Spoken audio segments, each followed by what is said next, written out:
All right, yeah.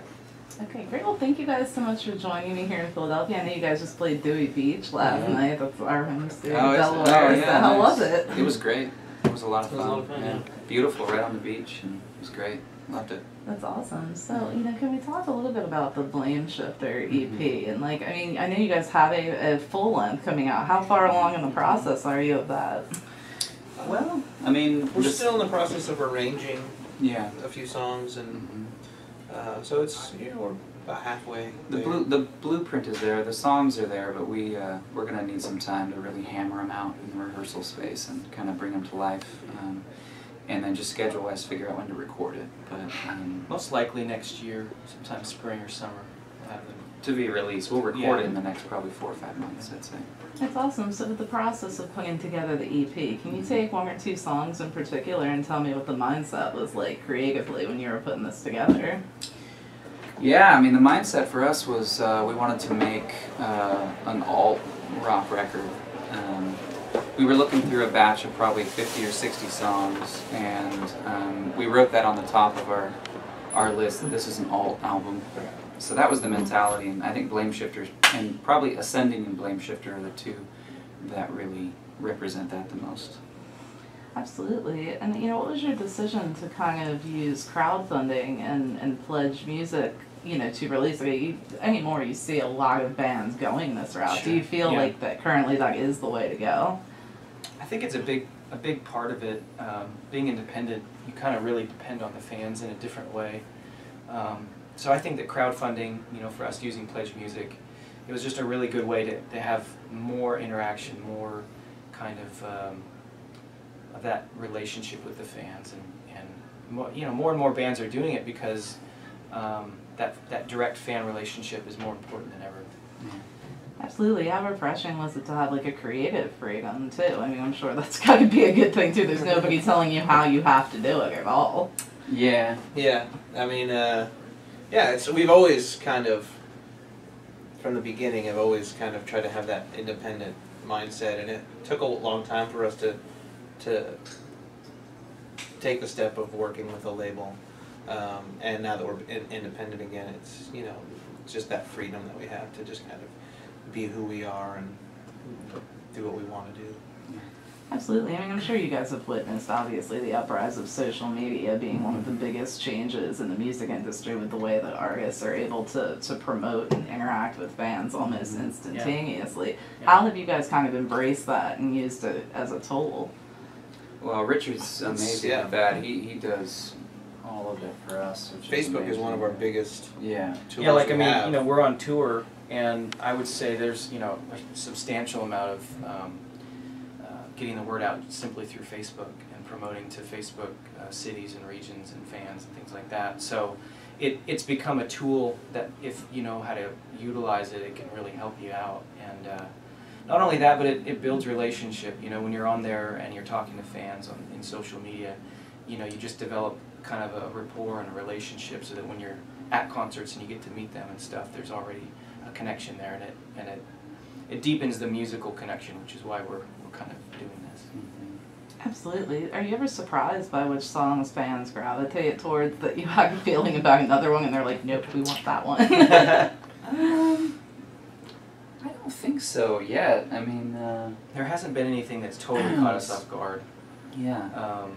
But you hear stories about that, like people who, put on an album filler or whatever, and then it became this huge hit or whatever. And they're like, I didn't want that one on. Yeah, exactly. And forget it. we come from a real old school mentality about making albums, which is we don't really want to have any songs on there that we're not 100% thrilled with. But usually songs that we feel strong about is the ones they connect with. I mean, like Cinematic was a song we really believed in, and we thought everything is possible, and it tends to be. But I guess maybe some of the more acoustic ones sometimes surprise me. Like Alleluia, a lot of people have been responding to that one. We were so excited when Jonathan did the version of Unchained Melody from the Opry. That was a surprise because it's been such a huge reaction online. Absolutely, it was just beautifully done, by the way. It was amazing. Thank you. That was definitely probably the biggest shock of any song we've done. Yeah, that kind of reaction. Absolutely. I mean, on a personal level, I look at music as a universal language. We can all speak and understand, even if we take a different message away. For each one of you personally, when did music first begin speaking to you? When do you say, this is what I have to do? It's a good question. I grew up, my dad listened to, you know, Metallica and Motorhead and stuff, so from like age 7, I like knew the lyrics to every Metallica song. And then, but it wasn't until I was in my early teens that I actually started playing music. I was actually getting ready to try out for freshman football, and I broke my leg in 2 places and was in a cast for 4 months and couldn't do anything. And my friend let me borrow his guitar, and so for like 4 months, that's all I really did. So at that point, you know, I was like, I'm hooked. This is what I wanted to do. So. Yeah, I mean, for me, I was young. I was probably 7 or 8, and for some reason, I was listening to the band Chicago, and it was just something about the drums and how they made me feel and what I was, you know, sensing about it. And I just told my folks, I have to play drums. I want to start, you know, learning, and from then on, I haven't stopped. Yeah, I mean, I was pretty young as well. I started playing guitar when I was 8, and I think music really clicked for me when I was probably 11 or 12. Started writing my own songs about that age, and it's a formative time. And when music connects with people at that age, it tends to stay with them, you know, in a strong way. So I was pretty similar, I guess. That's why so many people are always like, you know, never be embarrassed by your early influences. I Yeah. think that everything feeds into Sure. it, like a little bit. For sure. Yeah, and it's also that, you know, the albums that you hear from the ages from like 12 to 17, you'll never hear albums that are as good as that. To you, yeah, exactly. Because it is because they're great albums, but it's also because of where you were in your life at that moment. Like, I'm never gonna hear a record like I heard "Act On Baby" by U2, because the moment I was in my life when I, you know, dove into that. And there's a lot of albums like that during that time period, but I just find that kind of interesting. I miss the shroud of mystery that used to be around rock and roll a little Right. bit, and you know, it's you true. could pick up the album and read the liner notes and learn about it, and now, you know, everything's right there. Yeah, it's very true. It's very true. Yeah. So, I mean, how much of an influence does the area in which you record an album have? I mean, I know you guys are based out in Nashville, correct? Yeah. I mean, how much of an influence does the city itself and the overall atmosphere have, like, on the sound? Will it change too much depending on where you were? You know, that's an interesting question. I've always been fascinated by musicians and bands that the geography is really what determines the music, and it's been a little bit of a mystery for us because I moved so much when I was young. In retrospect, I can look and see that, I mean, like tonight we're going to be covering, you know, some Pearl Jam, and you know, being from the Northwest, I can see how that music did influence us. Yeah, that And yet Northwest we're also grunge scene. Yeah. I still live in Portland, Oregon, so I mean, still that whole.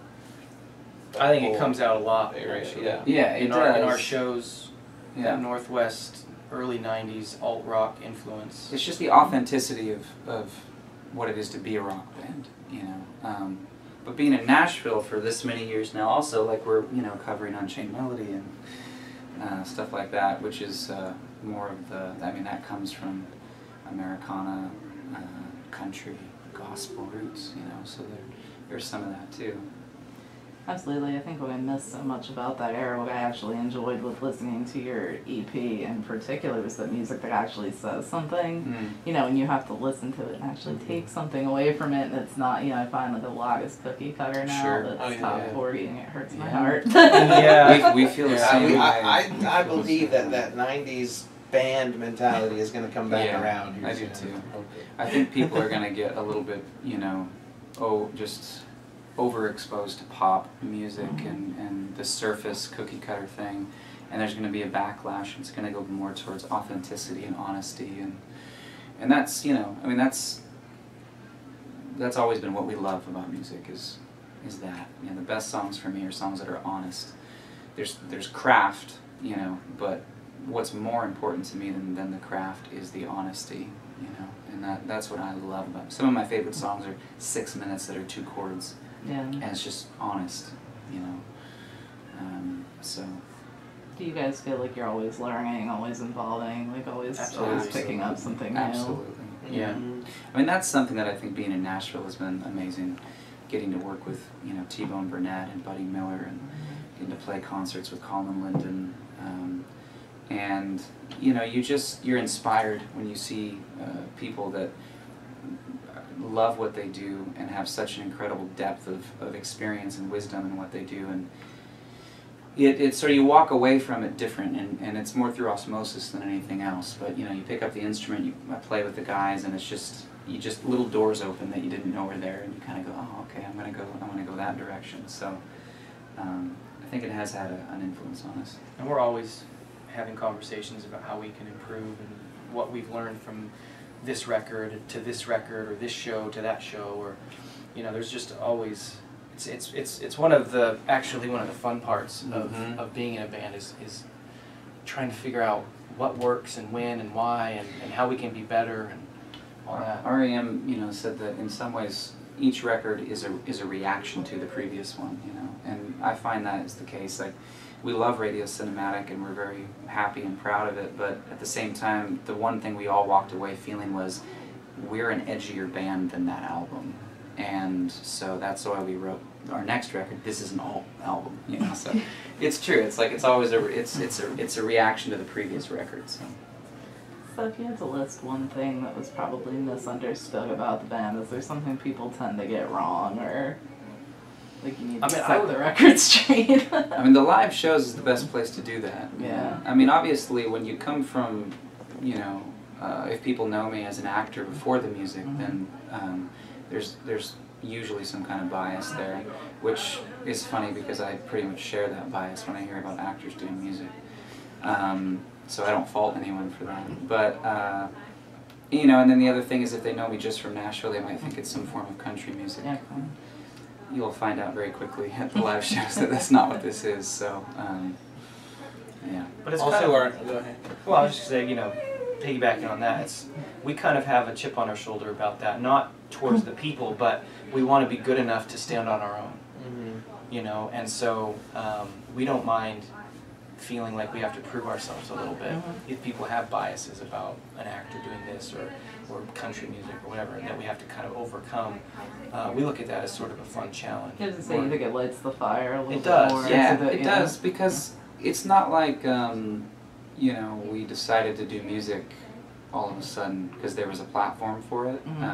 We've been making home records since we were 12, 13 years old, playing at the Sunset Strip, at that age, and slugging it out in the clubs. So for us, it's like we've been living this for almost a decade before Nashville came around. Your father too, right? Yeah, yeah.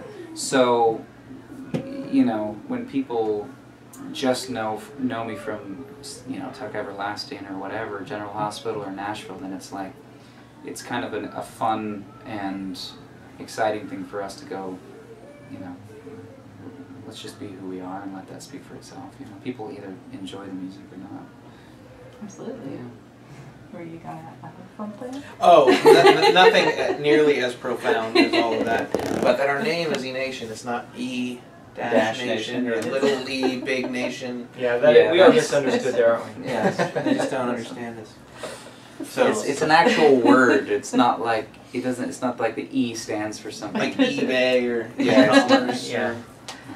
But so yeah. That. All right, I'm glad we got that off our chest. Correct the Wikipedia page, like get it right. Yeah, exactly. So what do touring plans look like for you guys for the rest of the summer? Like, how busy is it gonna get?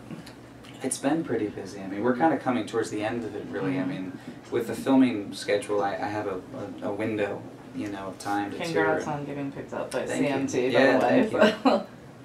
I mean, it's cool, but it's also tough in some regards because I know I would love to be able to keep touring and go to other places, that we haven't been to.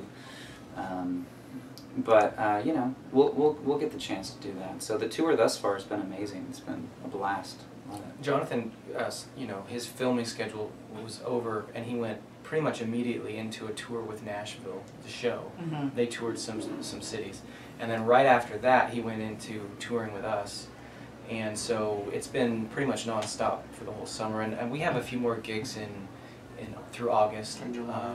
July and August. But once the schedule picks back up for filming, then we'll just be, doing one-offs here and there on the weekends when we can. That's definitely exciting. Yeah. It sounds like you guys have it worked out pretty well. It's awesome. Yeah. We can't wait for the full length, honestly. So Yeah, excited. yeah. Oh, that's awesome. Thank you. We're excited. We can't wait to get in the studio. We were just talking about it today, trying to figure out, the Writing down schedule. calendar on a piece Looking, of trying to paper figure out. bag, Like, trying to. we were rehearsing new songs during sound check and trying to, we're really excited about it. Are you sneaking any of that into the song or no? No, Like- we haven't really had time to fully arrange them, but we've been able to kind of They're getting jam. close, yeah. Yeah, Some of them. yeah. So, I think if we had a week of time to arrange, we'd probably be able to get stuff ready to record. And that's a blessing for us, having played together for so many years. It's when we start playing new songs, there's a shorthand of communication between the three of us in terms of how we approach stuff. And so sometimes you get songs that take a lot to arrange, and other times you have ones that just arrange themselves, and that's always fun. That's a blessing. I mean, Blame Shifter was actually a song like that. It was about an hour or maybe 45 minutes of arranging, and it was like, that was it. Oh, Beetroot's going.